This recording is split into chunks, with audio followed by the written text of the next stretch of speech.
The lot number was 114. That was all it said on the placard in front of it. No description yet, no provenance summary, no estimate range, just the number, in the plain black type that Barrett Jackson used for every lot in the Scottsdale tent regardless of what the lot was worth.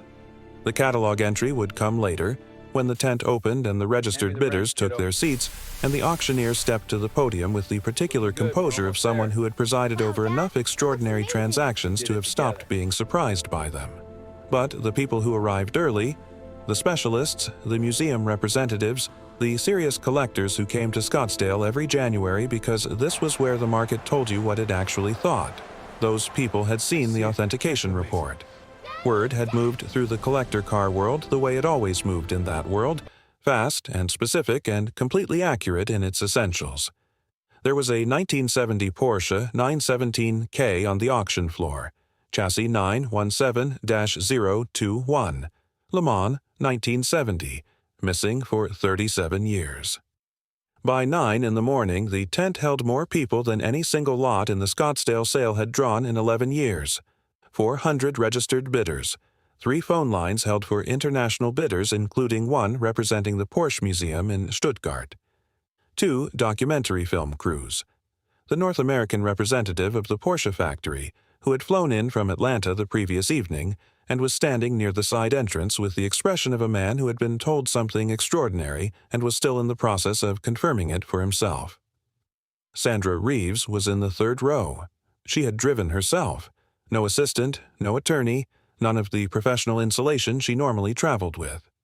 She sat with her hands folded in her lap and her face arranged in the careful neutral expression of someone managing something significant in a public place. She had spent 4 days and 3 attorney consultations trying to find a way to undo what she had done. All 3 attorneys had told her the same thing. The bill of sale was valid.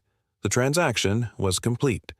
The car had been sold as an unidentified damaged vehicle for $500 with no representation of value. There was no legal basis for any claim. $500. 14 days earlier, Sandra Reeves had sold that car to a man she had called a junkyard mechanic in front of his 7-year-old son and a parking lot full of her staff. She had said it loudly enough to carry. Someone on her staff had laughed. The man she had said it about was sitting in the 4th row with his son on one side and a 64-year-old retired Porsche specialist named Frank DeLuca on the other. The boy's name was Jackson. He was 7 years old. He had his mother's eyes and his father's habit of going completely still when something important was happening. He was holding his auction program on his knee, and he had not moved in 11 minutes. The auctioneer stepped to the podium. The opening bid was set at $2 million. I want to tell you how I ended up in that tent. Not the part about the car. I'll get to that. I want to tell you about the part before the car, because without it, none of the rest of it makes sense. I grew up in Mesa, Arizona, in a house where money was the thing that determined what was possible and what wasn't. Not dramatically. We were not poor in any way that left a mark. We were careful. My father worked construction and my mother managed a medical billing office, and they made sure I understood from an early age that the difference between careful and lucky was information.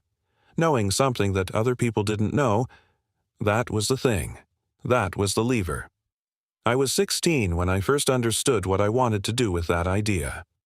My neighbor, Walter Brim, was a retired aerospace engineer who had spent 30 years working on guidance systems for a defense contractor in Tempe.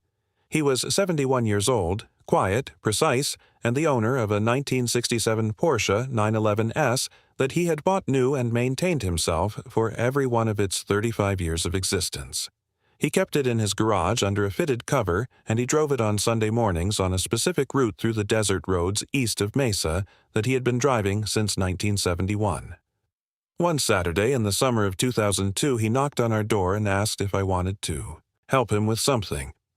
His regular mechanic had moved to Phoenix, and he needed an extra pair of hands for a valve adjustment that required someone with smaller fingers than his.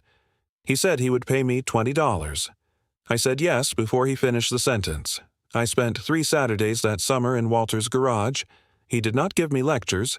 He did not explain the history of the marque or tell me about Porsche's racing heritage or say anything that sounded like teaching. He just showed me what he was doing and told me to pay attention and handed me a tool when he needed me to hold something. But in those 3 Saturdays I learned what I have spent every year since trying to articulate, which is this. A Porsche is a conversation between an engineer and the physical world, conducted at the limits of what materials and geometry and combustion can do together. Every bolt, every clearance, every curve of the bodywork is part of that conversation. And if you know how to listen, really listen, the way Walter listened when he ran his hand along the rocker panel of that 911S and tilted his head slightly, hearing something in the metal that he couldn't have written down and didn't need to. If you know how to listen, the car will tell you everything. Walter died in 2009. I never told him what those 3 Saturdays started. I wish I had. I.S. Studied automotive technology at a technical college in Tempe, graduated in 2007, and spent the following 10 years working for a Porsche specialist restoration shop in Scottsdale, European Motorsport Classics, under the direction of Frank DeLuca, a man who had spent 12 years at the Porsche factory in Stuttgart before emigrating to the United States in 1991, and who knew the mark at a level that most people with far more impressive credentials did not. Frank was 53 years old when I started working for him, and he had the standards of someone who had learned them at the source. He was not an easy man to work for. His perfectionism about documentation and process took me 2 years to stop finding excessive and a lifetime to fully understand. His way of delivering criticism left no room for misinterpretation and no room for sulking about it either. You fixed the thing he identified and you moved on. He taught me 3 things that I have thought about every day since. The first, provenance is everything. In the collector car world, a vehicle's documented history, its paper trail, its chain of ownership, its authenticated identity, is often worth more than the car itself. A 911 with full factory documentation and an unbroken ownership record is worth twice what an identical 911 with a gap in its history is worth. People pay for certainty. They pay for the story they can verify. The second, the Porsche factory kept records that no other manufacturer in history has kept with such completeness, and those records could authenticate or disqualify any claimed vehicle if you knew how to access and read them. Frank knew how. Over 10 years he taught me. The third thing Frank taught me he said only once, on a Tuesday afternoon in 2011 when we were working on a consignment that had come in with a questionable provenance claim. He looked up from the chassis and said, "Nathan, the most valuable car in any room is not always the one that looks valuable. Sometimes it's the one nobody is looking at." Then he went back to work. I left European Motorsport Classics in 2017 and opened Cole Restorations in a leased space on the east side of Scottsdale. It was smaller than Frank's operation and undercapitalized from the first day and built entirely on my reputation from 10 years of doing good work for people who told other people. I married Diana in 2014. She was a radiologist, precise and funny and constitutionally unable to pretend things were fine when they weren't, which made her the most honest person I had ever been close to. Jackson was born in 2017. Diana died in 2020 from surgical complications following a car accident on the Loop 101. A Tuesday evening in September, Jackson was 3 years old, and I have never found a way to tell that part of the story that makes it any smaller than it is, so I will leave it here and tell you only this. After Diana, I did what needed to be done. I showed up. I kept the garage running. I raised Jackson. I was not graceful about any of it. I was just present, which was the only thing I knew how to be.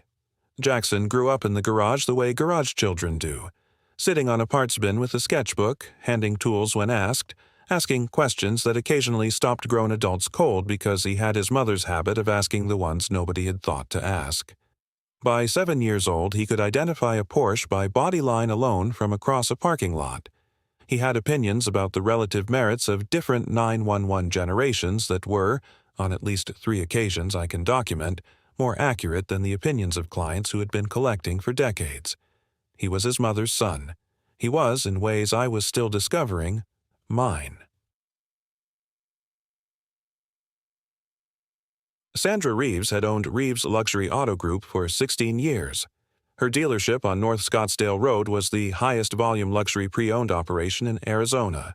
Porsche, Ferrari, Lamborghini, Bentley, Aston Martin, 41 employees, annual revenue exceeding $40 million. A reputation in the Scottsdale business community that could be summarized accurately in 2 words: effective and unsentimental. She was not cruel in the way that people who enjoy cruelty are cruel. She was transactional, which is a different thing and in some ways harder to argue with. Transactional people do not take pleasure in diminishing others. They simply do not register the diminishment at all. The damage happens at the same speed and with the same outcome, but it happens without malice, which means it happens without the self-awareness that might otherwise produce restraint. In late December 2023, Sandra's team completed a bulk purchase from the estate of Raymond Holt, a collector who had died in November at 81 years old with no direct heirs. The estate's automotive contents were sold to Reeves Luxury Auto Group through the estate attorney, 4 vehicles in drivable condition and 2 non-running vehicles in a secondary garage on the property. The 4 drivable vehicles were straightforward, assessed, purchased, processed for resale. The 2 non-running vehicles in the secondary garage were a different matter. The first was a partially disassembled 1988 Porsche 928, identifiable, repairable, worth purchasing at the right number.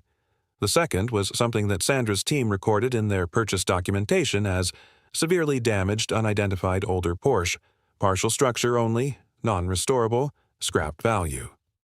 The car had sustained catastrophic damage at some point in its storage history. A heavy metal shelving unit had collapsed onto the driver's side, compressing the roofline by approximately 8 inches. The bodywork was heavily corroded. The identification plates were absent. The estate attorney confirmed that documentation for the secondary garage vehicles had not been located in the estate files. Sandra's team assessed it in approximately 20 minutes. It looked like scrap. It was priced accordingly, $200 of the bulk purchase total. In the first week of January 2024, Sandra listed the damaged shell for sale at $500 to clear the back lot.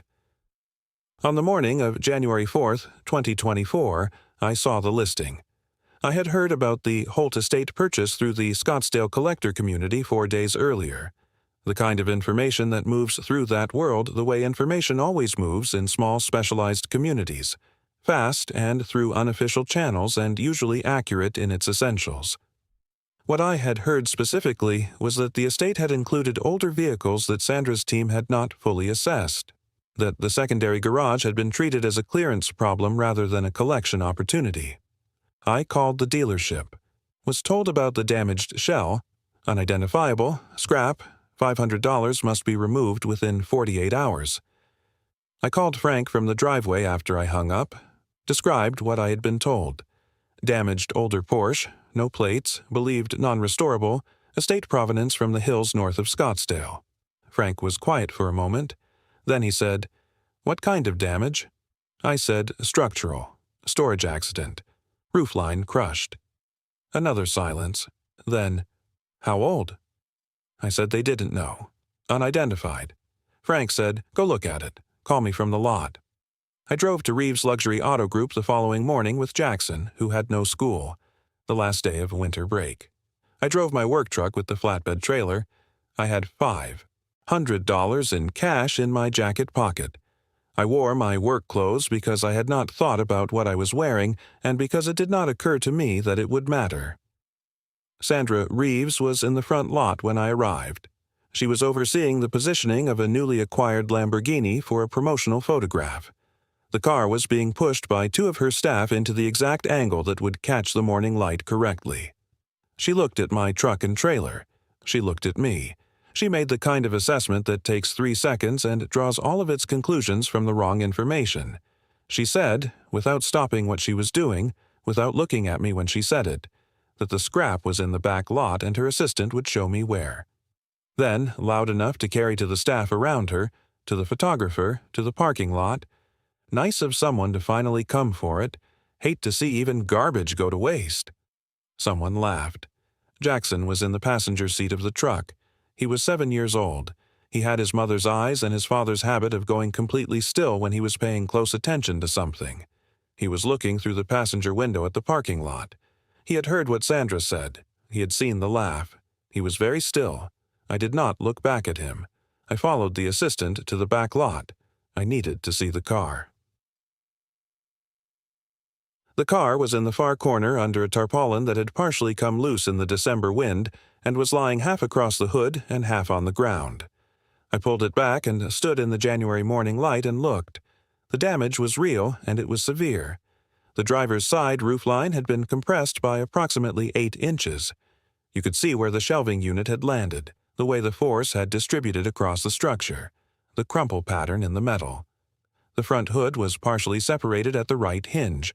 The bodywork had decades of desert dust and surface corrosion, and the specific patina of a vehicle that had been in an unconditioned space for a very long time with nothing protecting it. I was not looking at the damage. I was looking at the bodywork beneath the damage. The rear haunches had a shape, a specific shape, wide and low and carrying a particular visual tension, like something compressed and about to release. The engine cover, visible beneath the collapsed roofwork, had a curvature and a set of cooling louvers with a spacing and geometry that I had studied in photographs for years and seen in person exactly twice, both times behind rope barriers in museum environments. I crouched at the rear of the car and looked at the engine cover louvers from a low angle. I stood and walked to the front and looked at the nose profile, the aggressive downward slope, the specific angle where the hood met the front apron. I crouched at the driver's side rocker panel and looked at the way the body joined the chassis. Then I looked at where the chassis plate should have been. The plate was gone. The mounting holes were there, visible, slightly darkened with age. The thread pattern was intact and empty. Jackson had climbed down from the truck and was standing beside me. He looked at the car. He looked at me. He looked at the car again. He said, "Dad." I said, "I know." He said, "Is it a 917? I said, "I don't know yet. Maybe." He looked at the car for another moment. Then he said, "It looks like the one in the poster in the garage." It did. It looked exactly like the one in the poster in the garage. The 917 in Gulf livery, 1970 Le Mans, the image that had been pinned to the wall above my tool chest since the day I opened the shop. It looked like that car the way something looks when the shape is right even when everything else is wrong. Jackson said, "Should we buy it?" I took the $500 from my jacket pocket and went to find the assistant. I walked at a normal pace. I was very careful about that. Frank DeLuca arrived at my garage at 6 in the morning on January 5th with a leather document case, a digital camera, a tape measure, and the particular focused quiet of a man who has spent 40 years in the presence of extraordinary machines and knows the difference between hope and evidence. He did not say much when he arrived. He looked at the car for a long time before he touched it. Then he began. He photographed every panel from every angle. Methodical, complete, nothing skipped. He measured the wheelbase with the tape and wrote the number in his notebook without showing me what he was thinking. He examined the firewall construction with a flashlight held at a low angle. He looked at the tubular frame members that were visible through the crushed roof opening, studying the weld joints with the attention of someone reading a language that most people didn't know existed. Jackson was in the garage for part of the morning. He sat on his parts bin with his sketchbook and drew the car as it was. The crushed roof, the damaged hood, the corroded bodywork rendered in pencil with the specific fidelity of a child who looked at things carefully before drawing them. When Frank looked up from the chassis at one point and saw what Jackson was drawing, he looked at it for a moment and then looked at me and said nothing. He went back to work. At 2 in the afternoon, Frank sat at my workbench and opened his document case. Inside were 30 years of accumulated documentation, photocopies of factory-build records, production sequence logs, technical specifications, correspondence with the Porsche archive in Stuttgart that he had maintained since his years at the factory. He worked for 90 minutes cross-referencing what he had seen and measured against the factory specifications for the 917 production run. Jackson had gone inside for lunch and come back and gone inside again. I stood at the workbench and watched Frank work and said nothing because there was nothing useful to say. At 3:45 p.m., Frank looked up. He said, "Nathan, come here."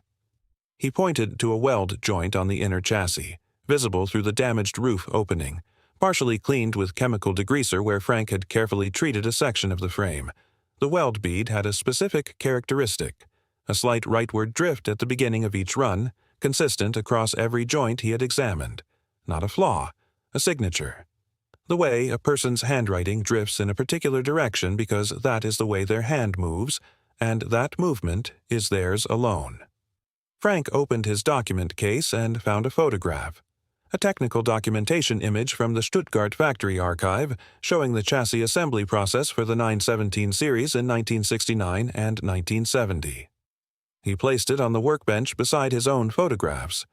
The weld beads in the factory archive image had the same rightward drift. Frank said, "This car was assembled at Werk 1 in Stuttgart.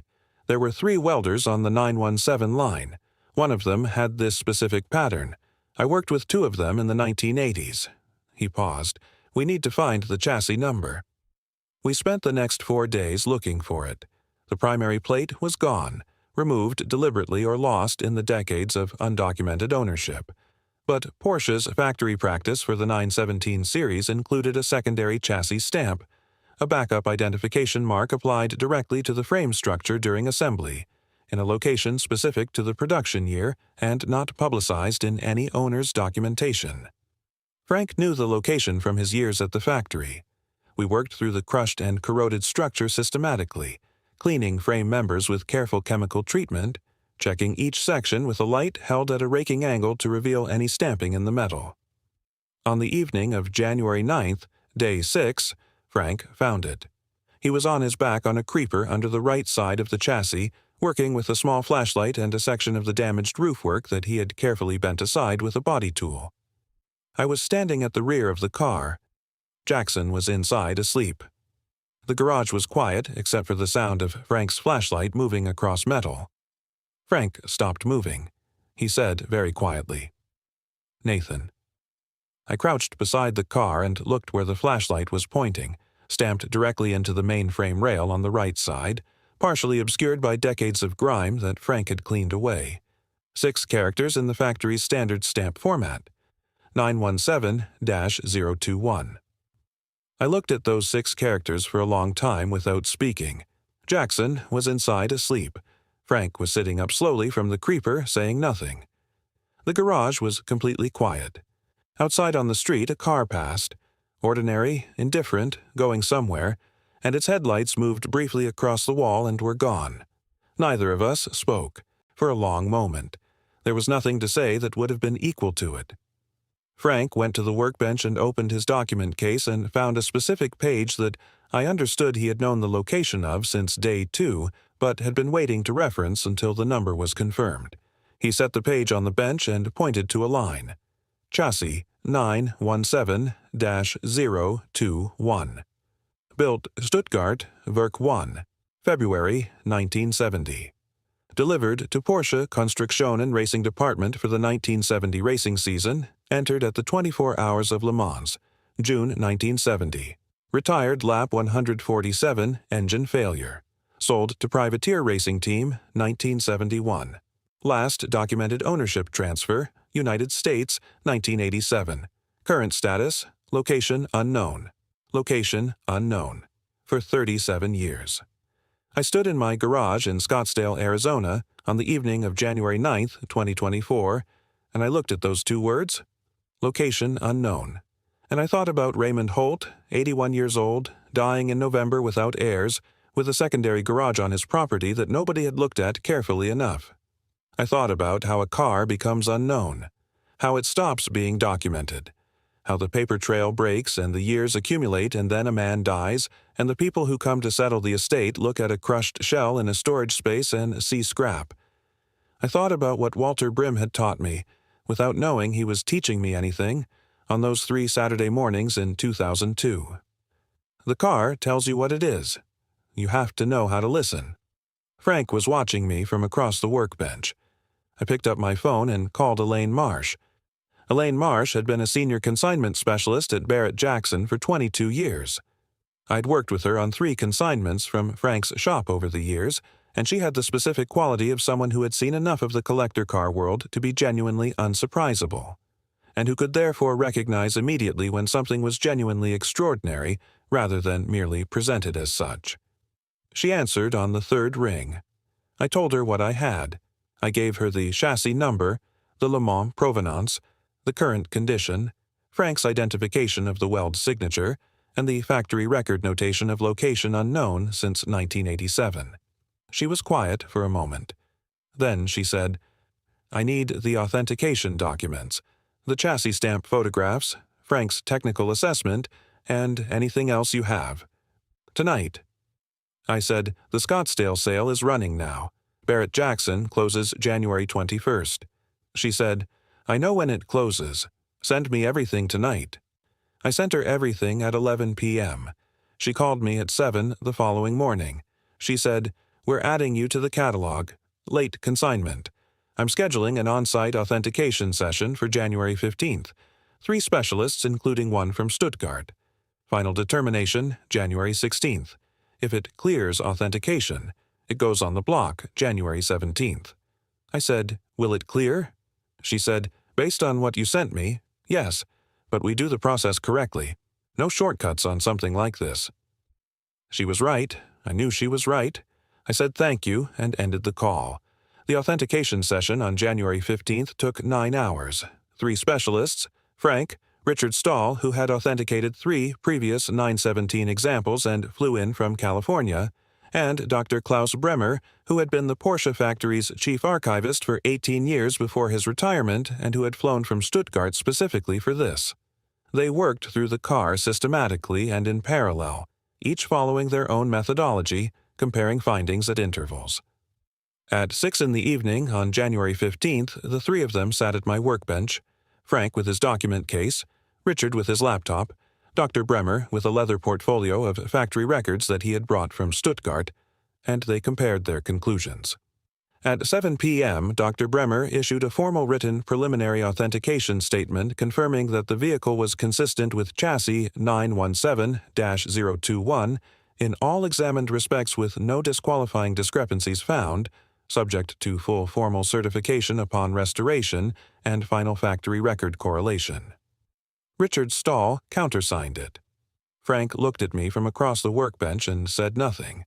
He didn't need to. The formal authentication certificate was issued the following morning, January 16th. Jackson read it at the kitchen table before school. He read the whole thing, the way he read everything. Completely, slowly, from the first word to the last. Then he looked up at me and said, "It's real."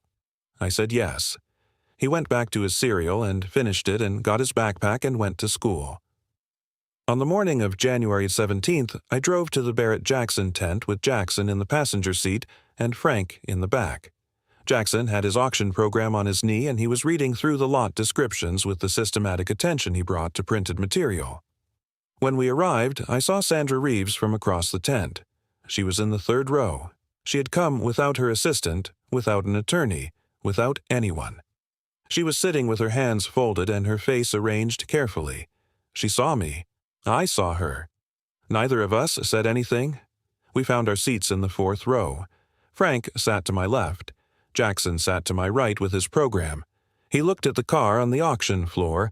Lot 114, chassis 917-02E1, on a low platform under the overhead lighting, the crushed roofline and the authentic patina and the chassis stamp placard placed where the audience could see it.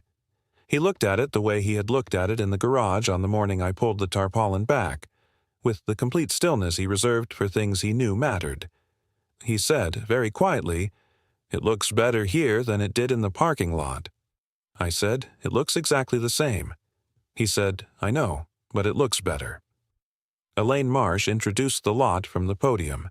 She walked through the provenance, the 1970 Le Mans entry, the retirement on lap 147, the 1971 privateer sale, the 1987 last documented transfer, the 37 years of unknown location, the Scottsdale estate, the January authentication.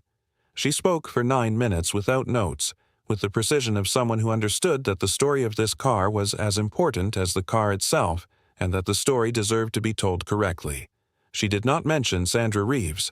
She did not mention $500. She opened bidding at $2 million. 3 paddles went up simultaneously. $2 million became $3 million in 40 seconds. $3 million became $4.5 million in the next 30. A phone bidder came in at $5 million. The Porsche Museum representative in Stuttgart on the phone came in at $6 million. The room bidder, who had been leading all the way from $2 million, came back at $6.8 million. The tent was quiet in the way it gets quiet when the number is real and the people in the room understand what they are watching.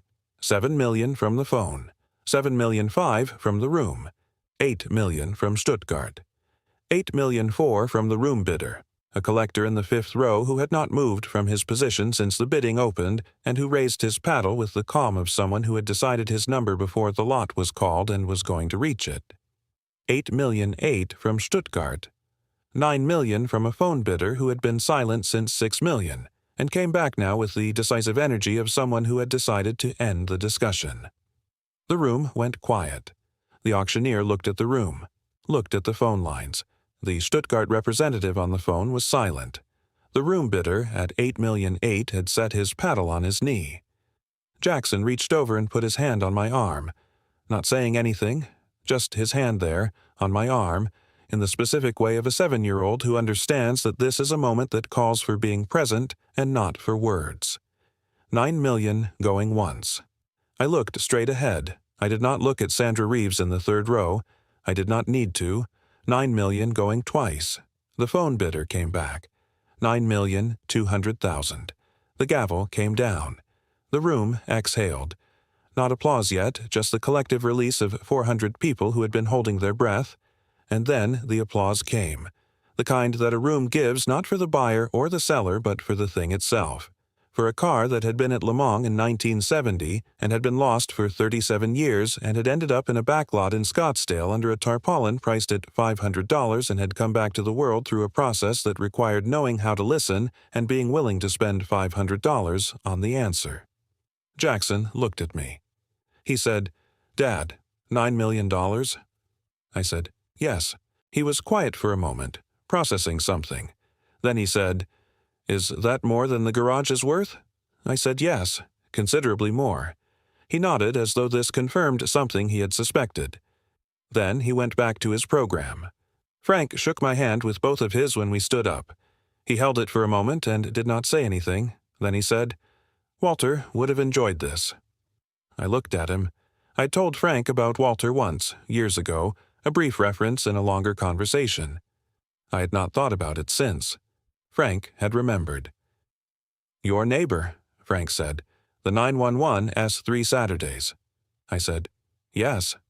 Frank nodded once and let go of my hand and looked at the car on the platform across the tent. "He taught you how to look," he said. "The rest was yours." Sandra Reeves had left before the next lot was called. I saw her go, moving through the side of the tent with the particular gait of someone who has decided to leave a place and is not going to look back. I did not follow.